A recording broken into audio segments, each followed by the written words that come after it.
A Associação Médico Espírita de Campinas tem um grande privilégio de receber o apoio de muitas casas de Campinas, mas especialmente aqui do Centro Espírita Allan Kardec, aonde ela iniciou e caminha com suas atividades.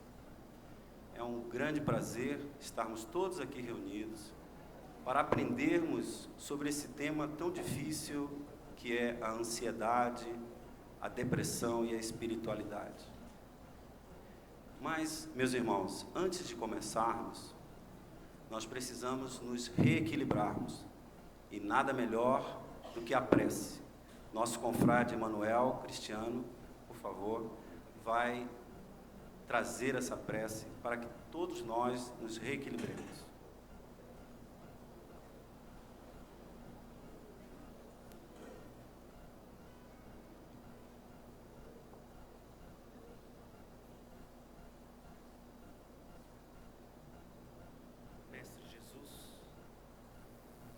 Mestre Jesus, é com alegria renovada que nos reencontramos nesta hora. Sentimos a Tua presença augusta e a presença dos Teus ministros, os nossos amigos espirituais, interessados no tema da tarde. Abençoa-nos então, a fim de que a fala fácil caracterize os expositores da tarde e nós todos aprendamos a fim de vivermos melhor. Te agradecemos pela doutrina espírita, pelo ambiente que nos acolhe, e temos a convicção de que neste momento nós todos envolvidos pelo grande ideal de melhor servir, receberemos do alto e desses ministros benfeitores as melhores inspirações.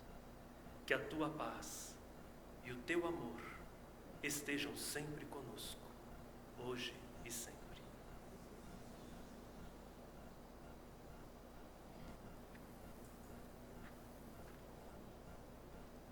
Antes de tudo mais, o meu mais fraterno cumprimento a todos os presentes. O meu sempre agradecimento à Associação Médico Espírita de Campinas e pelo convite que me é feito, não pela primeira vez, e também não gostaria de deixar de dizer que para mim uma grande satisfação e uma honra poder dividir o trabalho desta tarde com a doutora Marlene Nobre, autora destacada da bibliografia espírita e espiritualista e presidente da Associação Brasileira da AMECAM, da Associação Médico Espírita Brasileira. Não sei se continua sendo, até bem pouco tempo, da Associação Médico Espírita Internacional. Continua. Então, muito bem. O Ney fica no meu apoio aqui, firme. Apoio de todas as maneiras, vocês vão ver. Bem, feliz ou infelizmente, não lhes venho falar nesta tarde sobre alguma coisa que eu conheça de segunda mão, sobre a qual eu tenho ouvido falar, ou a respeito da qual tenha lido, porque em plena adolescência, dos meus 14 até os 19 anos, eu passei por 6 anos bastante sofridos com a depressão. Então, começo falando como paciente, começo falando como alguém que passou por dentro desse túnel, dessa escuridão da alma, como a chamou Inácio de Loyola. O filósofo inglês Thomas Hobbes, conhecido como no campo da filosofia política, sobretudo, costumava anotar, e anotou no seu diário, a seguinte frase: no meu nascimento, deu-se um parto de gêmeos. Nasci eu e nasceu comigo o medo.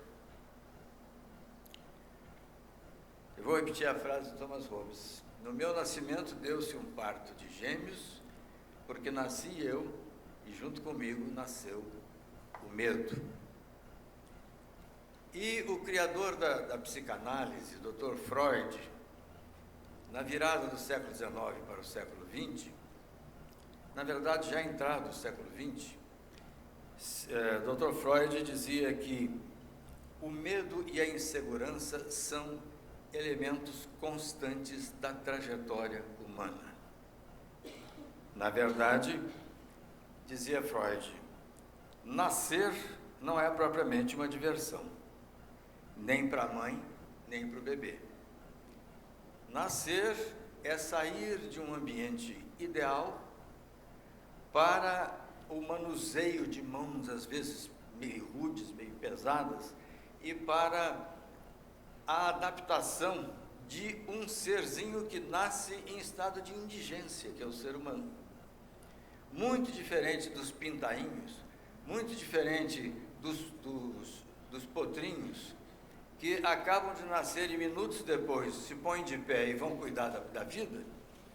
O ser humano, dizia Portman, aparenta nascer com 1 ano de precocidade. É necessário que assim seja, porém, nasce na mais absoluta dependência o ser humano. E a sua separação em condições normais de relação mãe e bebê, a sua separação da mãe é já uma coisa difícil para a criança. Na verdade, quando se dá o corte do cordão umbilical, corta-se apenas a oxigenação do bebê, porque ele não precisa mais. Mas o cordão umbilical prossegue pela vida invisivelmente, quando a relação é boa e normal entre o bebê e a mãe. O fato é que, lembrava Freud, quando um bebezinho sente fome e a mãe está no banheiro, está ocupada cumprindo uma necessidade fisiológica, o bebezinho vive aquilo como um grande sofrimento até que chegue a figura que o abastece e que o acalenta e que lhe dá alimento. E Freud dizia, se formos seguindo, nós vamos ver que nós vivemos aprendendo com dificuldades. Nós vivemos aprendendo com dificuldades que a vida nos vai colocando desde o nascimento. Então, Freud chega a estudos a respeito da adolescência. São estudos que até hoje estão preservados, os estudos freudianos sobre a adolescência. E diz o Dr. Freud, o adolescente vive e tem que trabalhar alguns lutos. Principalmente 3 lutos fundamentais o adolescente precisa elaborar ou trabalhar. Primeiramente, o luto do corpo infantil, que uma coisa é ser pequenininho, fofinho, engraçadinho, todo mundo gostar da figurinha do bebê e da criança de 1 ano, da criança de 1 ano e meio. Uma coisa é isso, outra coisa é quando se chega à puberdade, as relações adulto-criança mudam.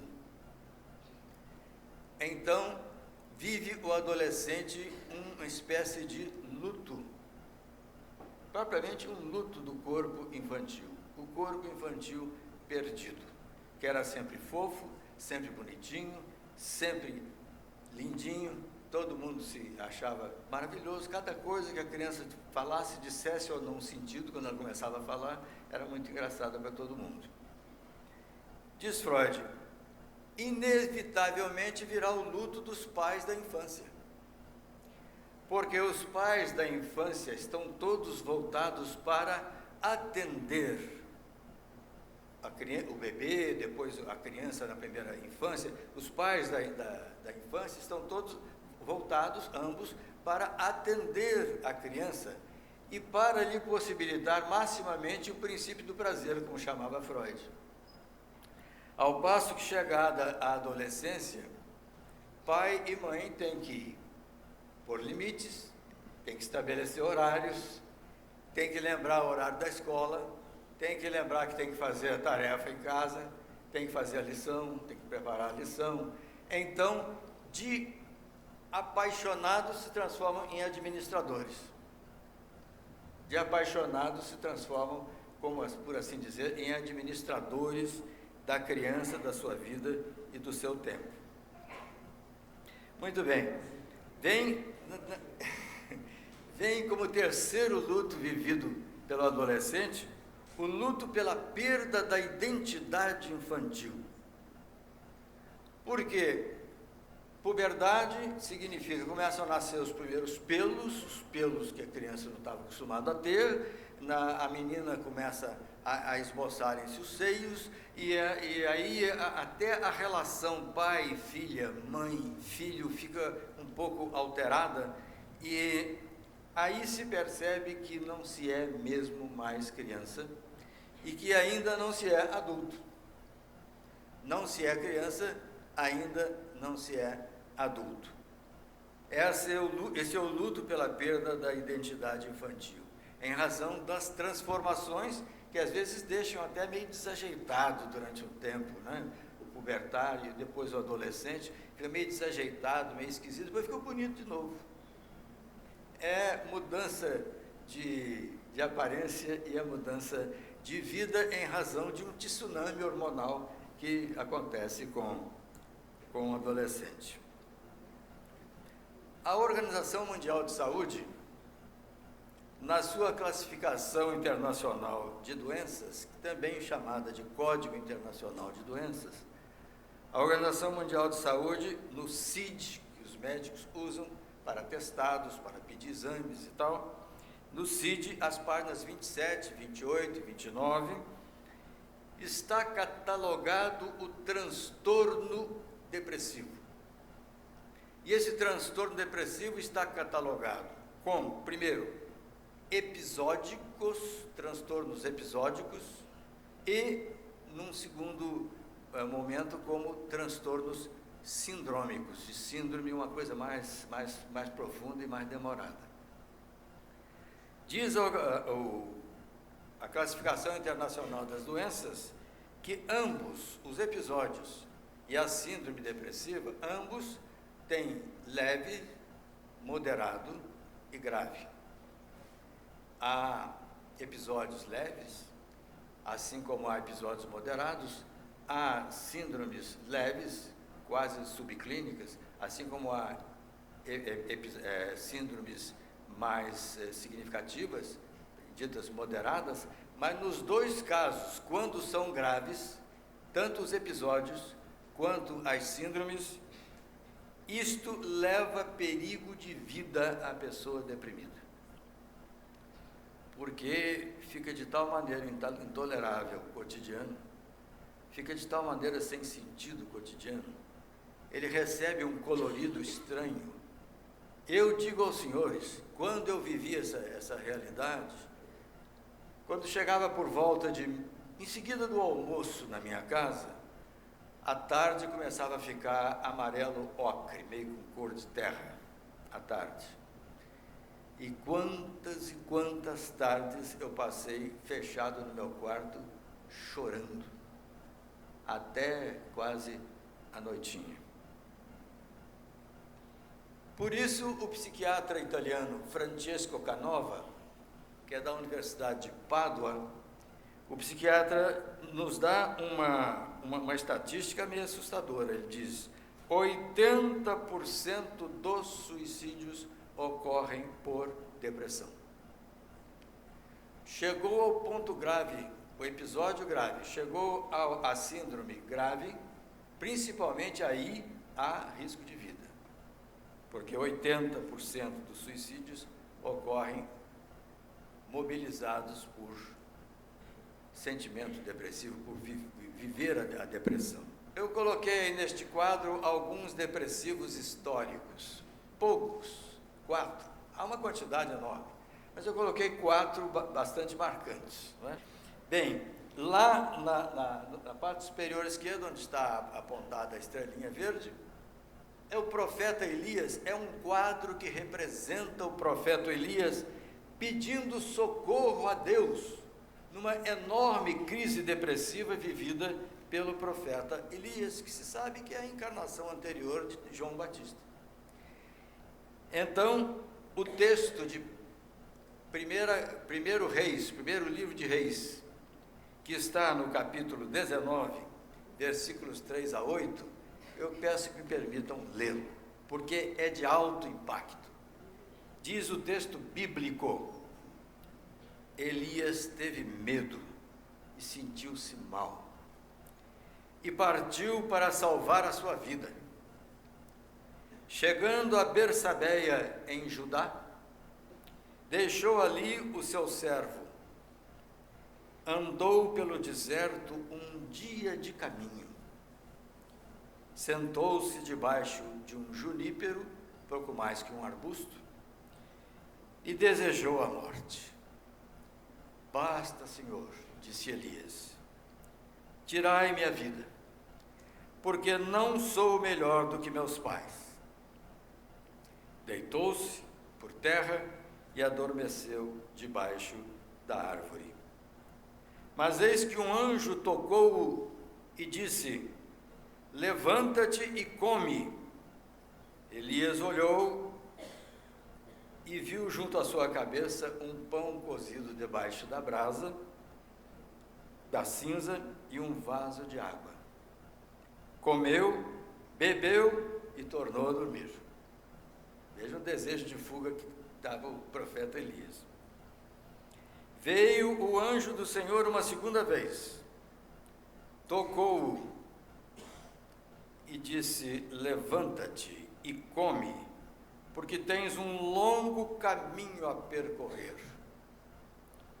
Elias levantou-se, comeu e bebeu, e com o vigor daquela comida, andou 40 dias e 40 noites até Horebe, a montanha de Deus.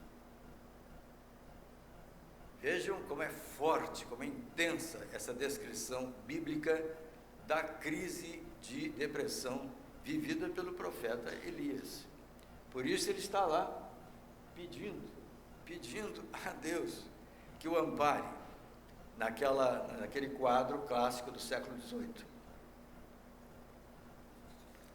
Depois, ao lado direito, está Inácio de Loyola, por muitos chamado Santo Inácio de Loyola. Século XVI depois de Cristo. Elias, século IX antes de Cristo. Século XVI depois de Cristo, Inácio de Loyola, ou Santo Inácio de Loyola para muitos.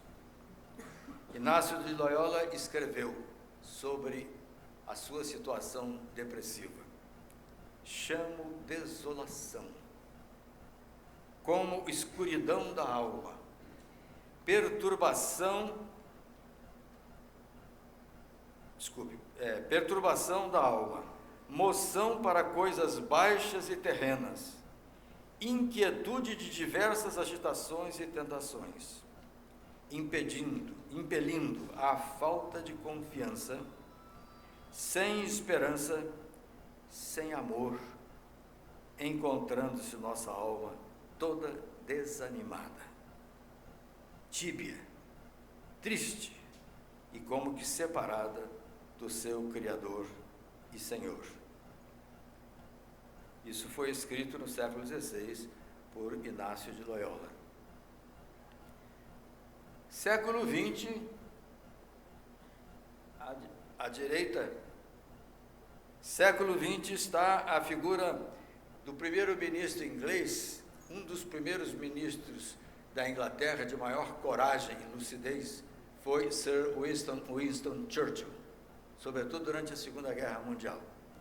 Pois este homem escrevia nas suas anotações pessoais: faço tudo bem enquanto o cão raivoso da depressão não me ataca.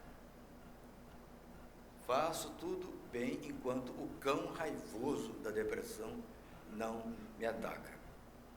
E a quarta figura de Virginia Woolf, grande escritora inglesa também, grande escritora inglesa, que suicidou depois de... Quem assistiu o filme As Horas se lembra muito bem dos grandes dramas interiores vividos por Virginia Woolf, e ela descreve os seus dramas interiores, principalmente na obra O Quarto de Jacó. Então, estou lhes apresentando depressivos históricos nessa introdução. E um psicoterapeuta norte-americano, que é também sacerdote católico, mas é um psicoterapeuta renomado, Andrew Page. Andrew Page diz que há certas coisas míticas no sentido negativo da palavra que são inaceitáveis, como, por exemplo, ouvir-se a seguinte frase: depressão é coisa de quem não tem fé. Ele disse: quando, no meu período de mais intensa fé, foi o período em que eu mais sofri da minha depressão. O próprio Andrew Page diz: é inaceitável dizer-se depressão é coisa de quem não tem fé. Também, diz ele, é inaceitável dizer depressão é coisa de quem não reage, porque há um momento, há um ponto no qual chega a depressão que desenergiza completamente a pessoa que sofre dessa enfermidade.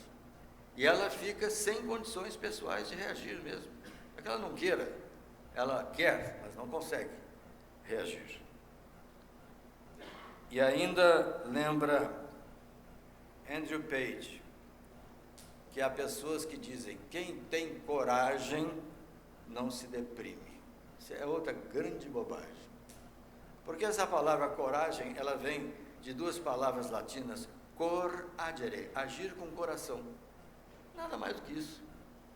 E quando se pode agir com o coração, há pessoas que se deprimem muitíssimo, mesmo durante o tempo em que agem corajosamente.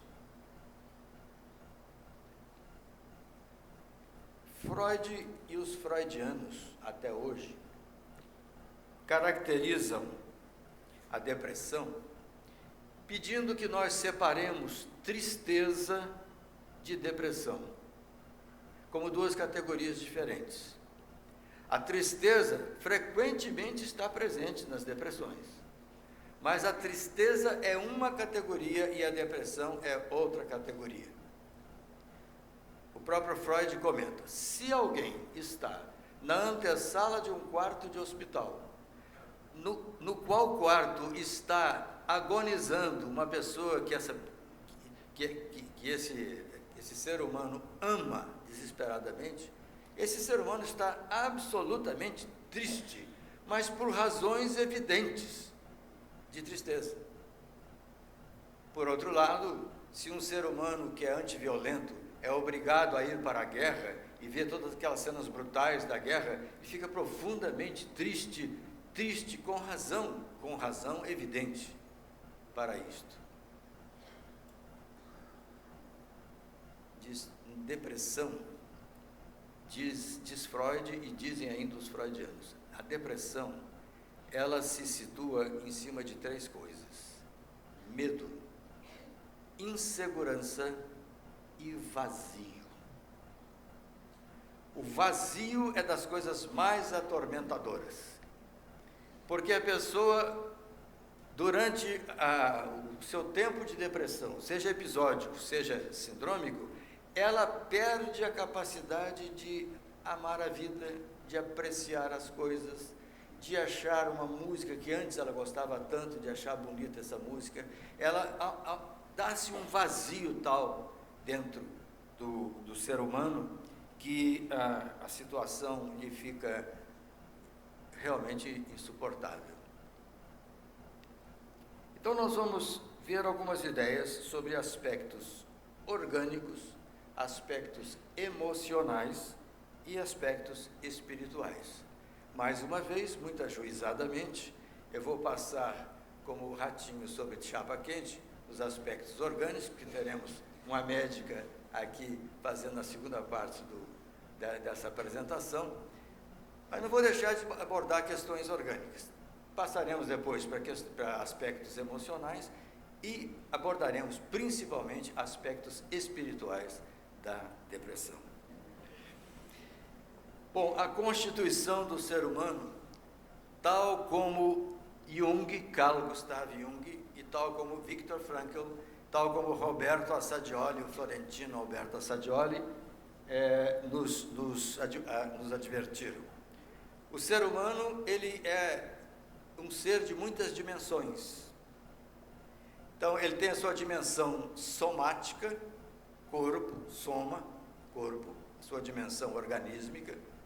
Ele tem a sua dimensão psíquica, psique, emoção, mundo das emoções, domínio das emoções.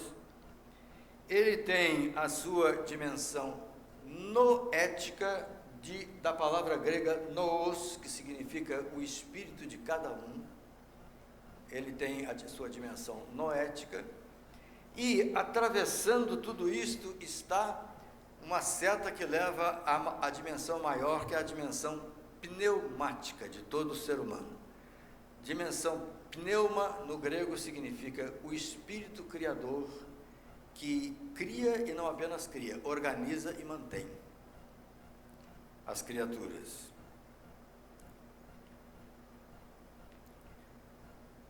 Então, o grande princípio vital do universo nos dá os princípios inteligentes, que são os espíritos, os nous, os espíritos de cada um.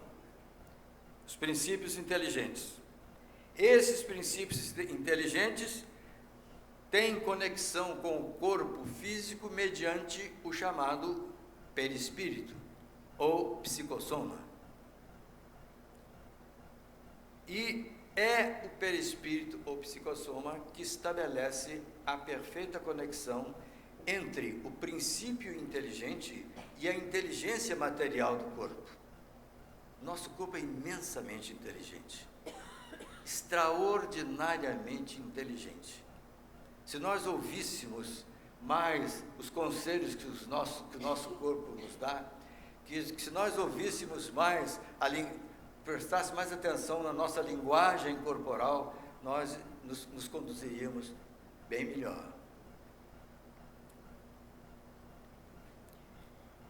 Dr. Kwame Mackenzie, que é do Hospital Israelita Albert Einstein, tem um pequeno, mas muito importante livro, porque é muito bem organizado o livro, intitulado Depressão, no qual o livro diz ele, Dr. Kwame Mackenzie, que é tal a complexidade do ser humano que normalmente depressão e ansiedade são quase que irmãs gêmeas, elas andam juntas. Depressão e ansiedade. Porque se é cerne da depressão a insegurança, se é cerne da depressão o medo, isso faz disparar a adrenalina, e esse disparar de adrenalina gera o quadro ansioso, quadro de ansiedade.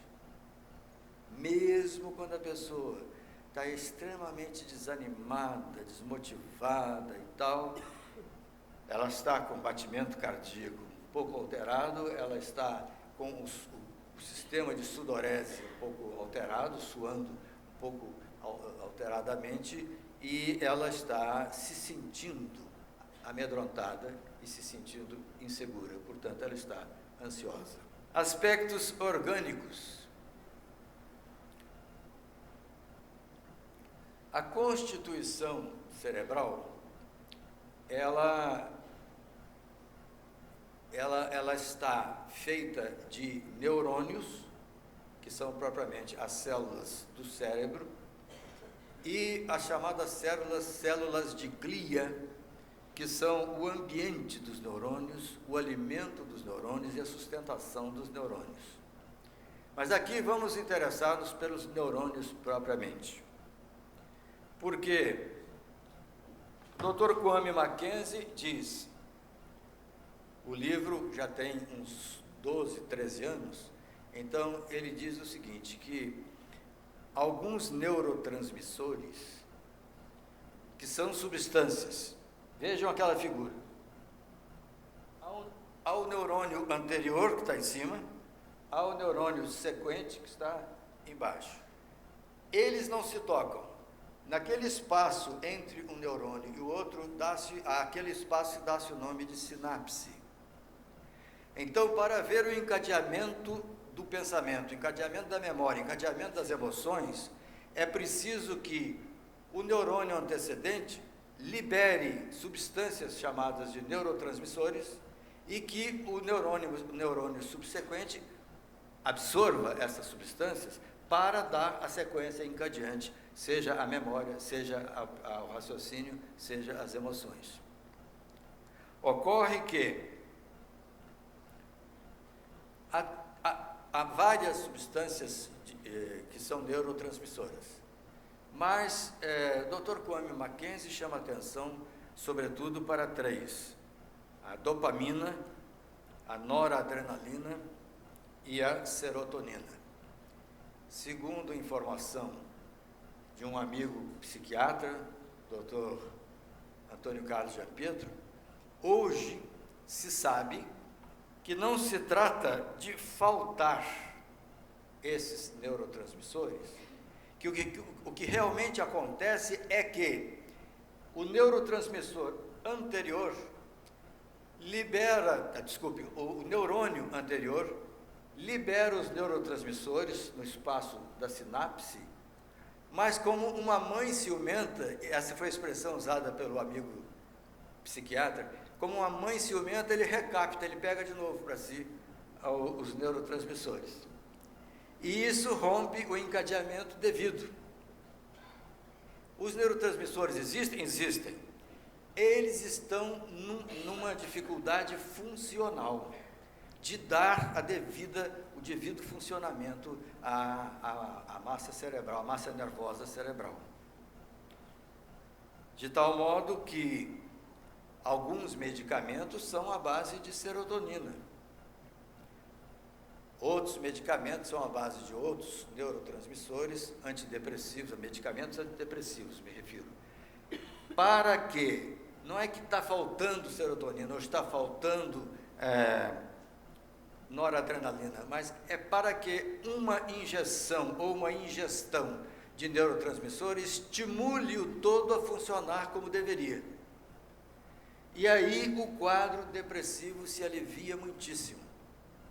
Por isso a psicofarmacologia hoje está muito rica para atender os mais complexos quadros de depressão.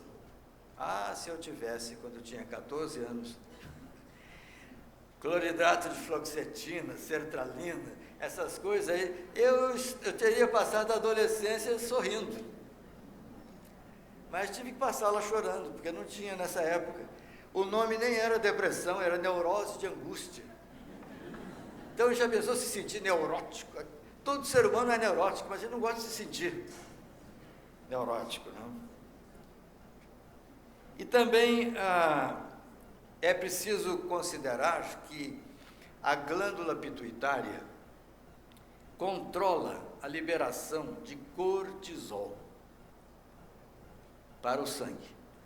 Normalmente, os seres humanos os seres humanos saudáveis recebem uma maior quantidade de cortisol no período da manhã, depois essa quantidade de cortisol vai se diminuindo até a noite. Mas as pessoas que estão sofrendo de depressão, o cortisol é produzido massivamente de manhã até a noite. Então, isto também ou atua sobre o quadro depressivo, ou é o quadro depressivo que provoca isto. Isto a ciência ainda não sabe muito claramente. Se é o quadro depressivo que provoca o excesso de cortisol, ou se é o excesso de cortisol que acentua o quadro depressivo. E outras disfunções de glândulas internas, outras disfunções endócrinas, não é?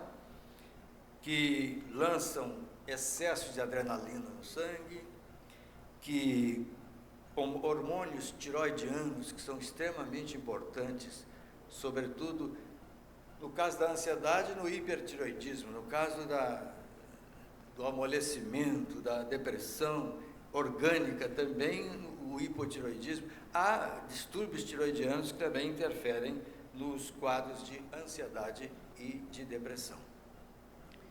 Falei com grande à vontade essas coisas, porque a médica a doutora Marlene Nobre deverá ficar inteiramente à vontade de me corrigir, se tiver alguma coisa com a qual ela não concorde disso que falamos. Aspectos emocionais. Agora nós chegamos numa coisa mais delicada, numa coisa... Eu queria lembrar antes do seguinte, que para se descobrir a questão dos neurotransmissores que comunicam os neurônios, que fazem comunicação dos neurônios nas sinapses, levou-se centenas e centenas de anos para se chegar a isso. Não é uma coisa que se descobriu assim fácil, levou centenas de anos para se chegar a isso.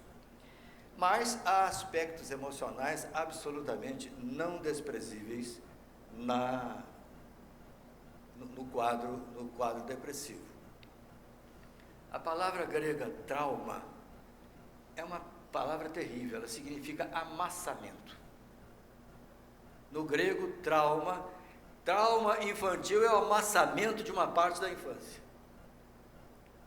Trauma de puberdade, de adolescência, é o amassamento de uma parte da puberdade e da adolescência. E, como já lembrava Freud, e prosseguem os psicólogos do desenvolvimento, lembrando, no processo nas várias fases do desenvolvimento humano, podem acontecer fixações, que são espécies de nós. Um nó de infância, por exemplo, uma fixação de infância. Um nó na puberdade será uma fixação pubertária. Um nó de adolescência. E ao longo de todo o desenvolvimento humano, as fixações são possíveis, mas elas são muito mais possíveis na infância e na primeira fase da adolescência. Então, quantas vezes nós, adultos, nos surpreendemos com certos gostos e com certas preferências que são quase infantis. Quando nós nos analisamos sem medo, nós vamos ver que a criança continua um pouco em nós, na medida em que determinadas fixações nos prendem praticamente à infância. Imaginem vocês, me desculpem falar da minha família, mas eu tenho uma nora que é um encanto de criatura, que ela é uma estudiosa de filologia e de idiomas. Ela não vai tirar sangue, nem tomar injeção, nem ao dentista, mas nem que a vaca cacareje. Ela morre de medo de agulhas. E é uma fobia tal que eu já a vi desmaiar num dentista. Ela desmaiar num dentista. Quando ele veio com anestesia, ela desmaiou. Coisas da infância, pode ser alguma coisa, algum trauma sofrido na infância que foi recalcado e esquecido. Então, na vida adulta, nós nos lembramos e não sabemos nos situar com relação a isso. Mas pode também ser coisa de vida anterior, de vida passada. Pode perfeitamente. Que nós venhamos a trazer fixações, condicionamentos que sejam de vidas anteriores. Agora, o ambiente familiar é alguma coisa de uma delicadeza, é alguma coisa de uma sutileza para o desenvolvimento de um ser humano, quase difícil da gente dimensionar tudo que significa o ambiente familiar. Porque o ambiente familiar é a nossa expressão, a nossa linguagem fisionômica, é a nossa linguagem gestual, é a nossa linguagem corporal, é a linguagem que nós falamos com a esposa, com o marido, com os filhos, com o avô que mora conosco. Então, na verdade, as palavras tem uma força muito grande, tanto quanto as linguagens corporais, gestuais, faciais e tal. E não termina aí. A casa da família. Não é que tem que ser bonita a casa. Ela tem que ser como as pessoas podem ter essa casa. Acontece que os chineses, muito antes de Cristo, quando elaboraram o Feng Shui, os chineses já deixaram muito claro que quando uma pessoa dentro de uma casa, irritadamente, muito brava, ela bate uma porta, ela consegue desequilibrar todo o padrão vibratório da casa.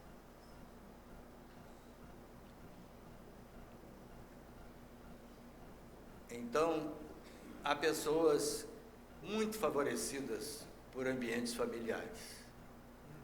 Esse é um agradecimento que eu preciso sempre, homenageando meus pais e meus irmãos, fazer a Deus, porque tivemos, graças a Deus, uma família agradabilíssima. Era muito bom estar ali com aquelas pessoas. Mas há pessoas que vêm para determinados ajustes, há grupos humanos que vêm para determinados ajustes, e às vezes são ajustes dramáticos, que acontecem em família. Ora, assim como traumas, assim como fixações, aquilo que é vivido no ambiente familiar tem muito a ver com o estado de espírito que alguém vai desenvolver para a sua vida adulta, para o restante da sua vida.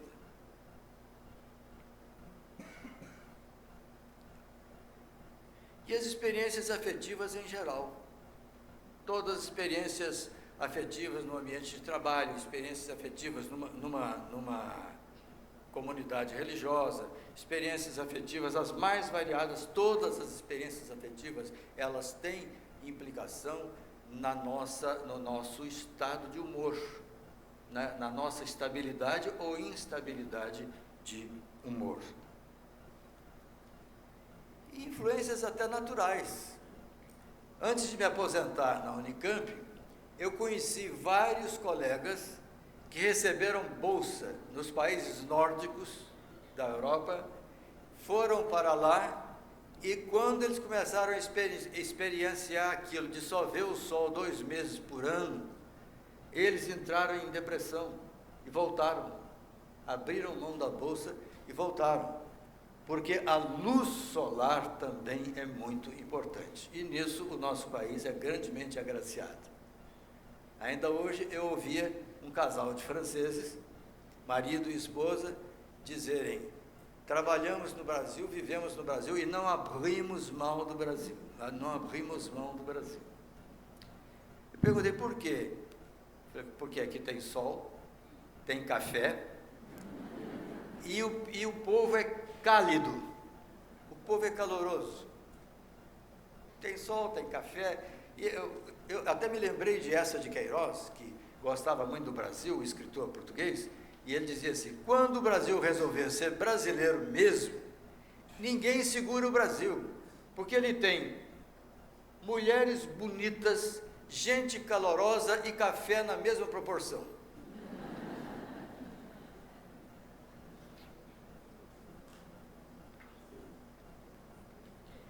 Mas tudo isso tem que ser considerado, relação de família, as afetividades, as relações afetivas de modo geral, tem que ser considerado à luz da nossa fragilidade. Somos seres frágeis, somos seres falíveis, somos seres delicadamente estruturados. Embora os fisiologistas digam, e os antropólogos da antropologia física digam, que o ser humano é o experimento cósmico mais perfeito, é ao mesmo tempo um experimento cósmico bastante frágil. A nossa fragilidade é orgânica. Imaginem que a águia dos Andes, o condor, voando a 1.150 metros, ele olha a água ou do lago Titicaca ou a água do oceano e enxerga o peixinho de 30 centímetros do qual ele vai precisar para se alimentar. Então ele descreve um semicírculo, vai lá, pega o seu peixinho. Eu, para enxergar esse papel que está aqui na minha frente, eu preciso dessa big lente. O consolo é que não sou eu, só eu, diz o Ney. Além do que, por exemplo, hoje está calculado que uma formiguinha dessas que carregam pedaços de folhas, uma formiguinha tem 60 vezes a força muscular de um ser humano. E as nossas fragilidades psíquicas, não precisamos discorrer muito sobre elas, todos nós as vivemos, tanto que Dr. Alceu Amoroso Lima, conhecido também pelo pseudônimo Tristão de Ataíde, à beira dos seus 90 anos, eu conversava com ele e ele me disse assim, bem cariocamente, né? Ele disse: professor, o tamanho de uma ofensa e o peso de uma ofensa não está na própria ofensa, está na sensibilidade do ofendido. E aí eu comecei a recapitular coisas absolutamente que afirmavam isso, porque eu tenho 3 filhos. Houve ocasião em que os 3 estavam solteiros, naturalmente. E aí eu me lembro de pitos que eu dei nos 3, mas pitos mesmo. 2 deles saíram inteirinhos, eu até ouvi o assovio deles assim, saindo do apartamento, e um deles ficou arriado, detonado, por ter tomado aquele pito, ao ponto de eu ter que pedir desculpas. E eu não me neguei a isso. Fui e pedi desculpas. Fragilidades orgânicas, psíquicas, fragilidades espirituais. O vigiai e orai do Cristo é algo de uma importância e de uma força extraordinárias, porque Cristo, quando ele diz vigiai e orai, para que não venhais a cair nas tentações. As tentações nos cercam. Para que não venhais a cair nas tentações, significa para que possais preservar-se, para que possais preservar o crescimento espiritual. Então, olha que já está lá. A estrutura básica que nós vamos utilizar aqui, a estrutura humana, perispírito ou psicossoma, está ali no meio, em branco. Do lado de fora, o organismo físico. E lá, exatamente no mais interior, o princípio inteligente ou espírito. Quando lemos e depois estudamos o livro do Dr. Zalmino Zimmermann, editado pela editora Allan Kardec, já em 4ª edição, se não me engano, quando estudamos o livro do Dr. Zalmino Zimmermann, ele tem um capítulo dedicado às funções do perispírito, Ele fala de função instrumental, que é a ligação eficiente do princípio inteligente com o organismo físico. Função instrumental. Fala ele, em seguida, de função organizadora, no sentido de que desde a concepção há um elemento que na União Soviética recebeu o nome de corpo bioplásmico, que vai plasmando a nossa realidade e a realidade de todos os bebês ao longo do processo e que continua atuando na nossa vida na medida do necessário. Depois menciona o Dr. Zimmermann a função individualizadora, isto é, a identidade do princípio inteligente. E este princípio inteligente tendo como seu revestimento, por assim dizer, o perispírito. Então, quando os clarividentes veem a pessoa revestida com o corpo perispiritual, que explica muito bem o Dr. Zimmermann, que o corpo perispiritual, ele tem órgãos tal como o corpo orgânico, ele tem órgãos que são extremamente delicados, porque quintessenciados é a palavra mais usada, mas também são semimateriais, o que significa semi-espirituais. E a função mantenedora, a sustentação da alma no vivente e o apoio ao espírito desencarnado, enquanto isto for necessário. Então, disfunções perispirituais estão nas raízes de quase todas as enfermidades, é o que cada vez mais se acredita. Disfunções perispirituais. Então, alguns dirão, mas há bactérias, há vírus, há fungos, e eles vêm de fora. Não, eles não vêm de fora, eles estão em nós. As bactérias, os vírus estão em nós. Na verdade, assim, Deus é tão bom que nos fez macroscópicos e fez os vírus e bactérias microscópicos.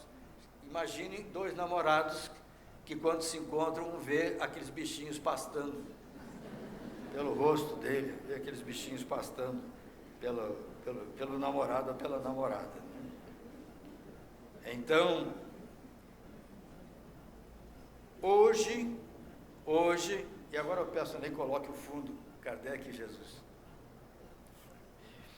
Hoje, a Organização Mundial de Saúde, no CID-10, item F.44.3, estabelece distinção entre distúrbios emocionais e distúrbios espirituais produzidos por eletromagnetismo. Isso hoje faz parte do CID-10 da Organização Mundial de Saúde. Chego então, para não cansá-los mais, ao tema específico desta tarde: ansiedade, depressão e espiritualidade. Nos viventes, a alma é abrigada pela casa mental e se confunde com a nossa casa mental, de certa forma. Na integralidade humana, de pouco valem, portanto, tratamentos estanques, ou só o tratamento médico orgânico. É muito importante o tratamento médico orgânico, vimos aqui a razão dos neurotransmissores. É extremamente importante o tratamento médico orgânico. É extremamente importante, quando possível, porque as coisas são um pouco difíceis, o tratamento psicoterapêutico, e sem que falte a complementação do tratamento espiritual.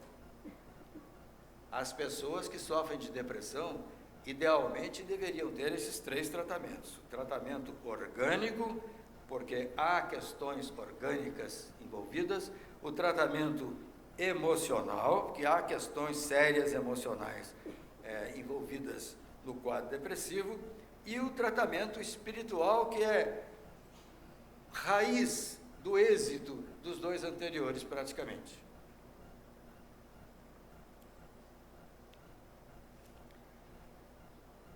Doutora Marlene Nobre, na sua obra A Obsessão e Suas Máscaras, ela nos dá uma importante e longa e boa lição, sobre as modalidades de influenciação que podem nos atingir.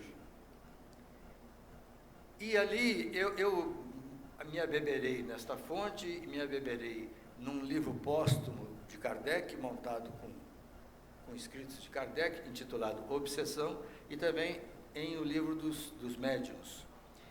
E no meu livro, Curar a Vida, eu lembrei que nós podemos ir de influenciações superficiais a quadros de subjugação grave, quando olhamos o aspecto espiritual.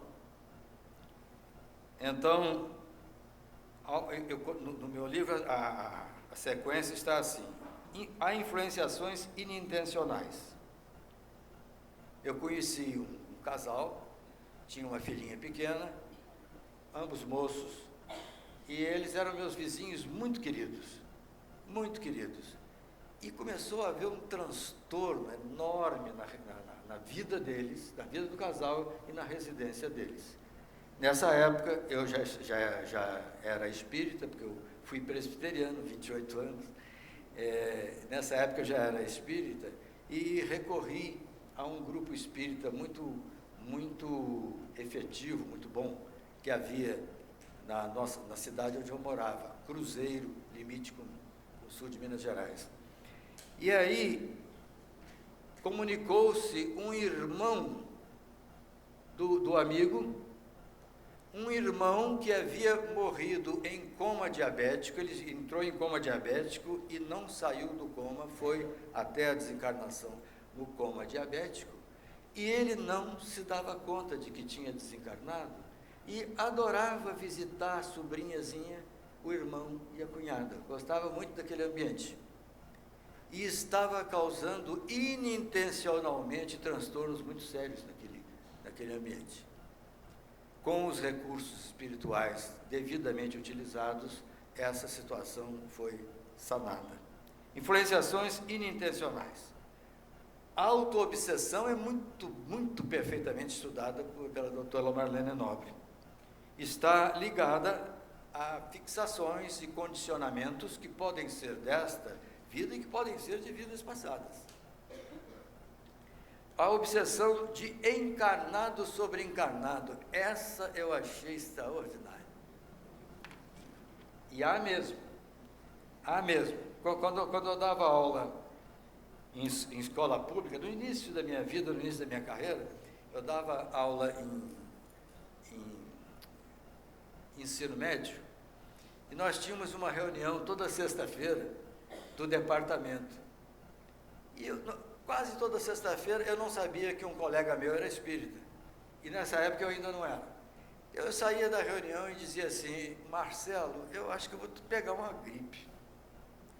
Estou com um peso nas costas, uma dor no pescoço, uma coisa estranha. Ele dizia para mim assim: chegue em casa, coloque uma música que te agrada muito, tire os sapatos e deite no tapete ou no carpete, não sei como é a tua casa, você deite lá e fique ouvindo 15 minutos dessa música. E todas as vezes a gripe ia embora. Todas as vezes a gripe ia embora. Foi então que ele encontrou um caminho de me dizer: olhe, há influenciações de encarnados sobre encarnados. São campos eletromagnéticos pouco compatíveis ou até mesmo incompatíveis que se encontram. E isso num departamento é praticamente quase inevitável, né? Então, a obsessão de encarnado sobre encarnado. A obsessão do encarnado sobre o desencarnado. Conheci uma mãe da qual eu sempre nutri um grande dó, porque essa mãe perdeu o filhinho com 7 anos com leucemia. E aí ela ficou durante 21 anos, deixou o marido ir voltar para a cidade deles.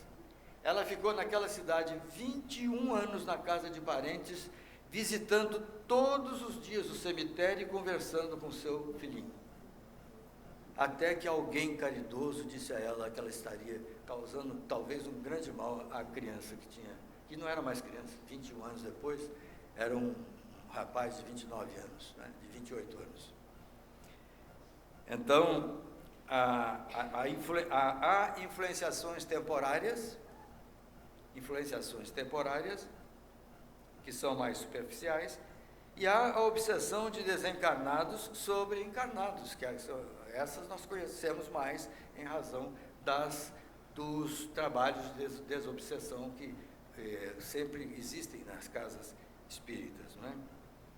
E aí então chegamos à fascinação, que é o domínio absoluto da inteligência pelo histrionismo de um espírito, ou de mais de um, que leva as pessoas a ridicularias, a atitudes ridículas. E a subjugação, que é a situação mais grave apontada por Allan Kardec, porque é a anulação da vontade do obsidiado. A anulação da vontade do obsidiado. Já vou longe na minha fala, mas eu precisava lembrar 2 textos bíblicos que são muito oportunos, tanto para a ansiedade quanto para a depressão. Mais de 300 anos antes de Jesus, o rei Salomão, com a sua equipe de sábios, porque é sabido que ele discutia essas coisas com a sua equipe de sábios, o rei Salomão nos brinda, no livro do Eclesiastes, também chamado livro do pregador, com uma página extraordinária anti-ansiedade. Porque o rei Salomão diz: tudo tem seu tempo determinado. Nada acontece antes nem depois do tempo aprazado por Deus. Há o tempo de plantar, há o tempo de colher. Há o tempo de abraçar e há o tempo de afastar-se de abraçar. Há o tempo de rir e há o tempo de chorar. E assim vai discorrendo o rei Salomão, até que ele termina esse belo texto dizendo: porque tudo tem seu tempo determinado, e nada acontece antes nem depois do tempo aprazado por Deus. Mais de 300 anos depois, o Mestre Jesus retoma o mesmo tema. Não vos preocupeis com o dia de amanhã. Basta a cada dia os seus trabalhos. Não vos preocupeis com o que havereis de comer, com o que havereis de beber. Não vos preocupeis com o que havereis de vestir, ou com a impossibilidade de vestir-vos. Olhai as aves do céu, que não semeiam, nem colhem, e, no entanto, Deus, na sua misericórdia, cuida delas. Olhai os lírios do campo. Olhai os lírios do campo. Porque nem Salomão, no esplendor da sua glória, se vestiu como uma dessas flores. Portanto, não vos preocupeis com o dia de amanhã. Basta a cada dia os seus trabalhos. Não é preciso dizer a todos aqueles que foram de uma forma ou de outra vitimados pela depressão, e eu estou me incluindo aí, que o quanto as provações nos ensinam. Se soubermos aprender, aprenderemos muito com as provações. Sejam elas perdas de entes queridos, sejam elas depressões, coisas que vêm de dentro de nós, como uma síndrome depressiva. No Evangelho segundo o Espiritismo, capítulo 19, ele tem como título A Fé Transporta Montanhas. E a interpretação, o comentário de Kardec é de uma riqueza extraordinária. Kardec diz: nós temos dentro de nós algumas montanhas, como a montanha da arrogância, como a montanha da autossuficiência, como a montanha da má vontade, como a montanha da indisponibilidade, e todas essas montanhas estão atrapalhando o nosso caminho de evolução pessoal e espiritual. Então, o que pode transportar essas montanhas? A fé verdadeira e sincera. Essa pode transportar essas montanhas. Então, eu peço licença a todos os presentes, que, como fiz no seminário desenvolvido pelos meus queridos Romário e Ney anteriormente, eu possa terminar com o grande poema do rei Davi, filho de Salomão, que nós conhecemos como Salmo 23. O Senhor é o meu pastor, nada me faltará. Deitar-me faz em verdes pastos, guia-me mansamente a águas tranquilas, refrigera minha alma, Guia-me pelas veredas da justiça, por amor do seu nome. Pois ainda que eu andasse pelo vale da sombra da morte, não temeria mal algum, porque tu estás comigo. A tua vara e teu cajado me consolam. Preparas uma mesa perante mim na presença dos meus inimigos. Unges a minha cabeça com óleo, o meu cálice transborda. Certamente que a bondade e a misericórdia que são tuas haverão de seguir-me por toda a minha vida, e habitarei na casa do Senhor por longos dias. Amigos e irmãos queridos, quero me apresentar como testemunha 52 anos de cura, de que a depressão tem cura. Muito obrigado.